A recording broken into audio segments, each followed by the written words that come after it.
Well, Colorado's first verbal commitment from the class of 2016 has now signed his letter of intent with Colorado.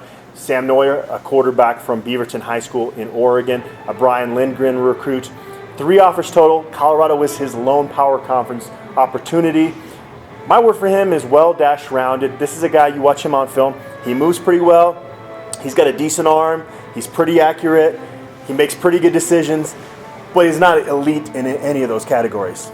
Yeah, and I think that might lead you to a little bit of concern. I mean, if he's not elite in high school, I just think we don't really know what we're getting yet, because Oregon is another football state that's not, it doesn't have the best level of competition, and he struggled against the best team that he played. But to me, based on what we've seen from analysts and people who actually watch him on a consistent basis, people are pretty high on him. I think he's definitely a good athlete, fits the offense really well. You get him on campus, and you never really know what you got with the quarterback. So I think he's a guy that's, you got to take a quarterback every year. There's just kind of a weak quarterback class out west, so this is to be expected a little bit, and I think he has a chance to contribute down the line. One other thing to add is he's got pretty good size too, as well as a quarterback recruit. What's interesting is Colorado went into this recruiting cycle saying, after the last couple of years, we didn't get the results we wanted to recruiting Washington, recruiting the state of Oregon. So we're going to kind of back away from those areas, because it seems like there's not a ton of talent there, and the talent that there is up there, they want to go to Washington or Oregon or those schools.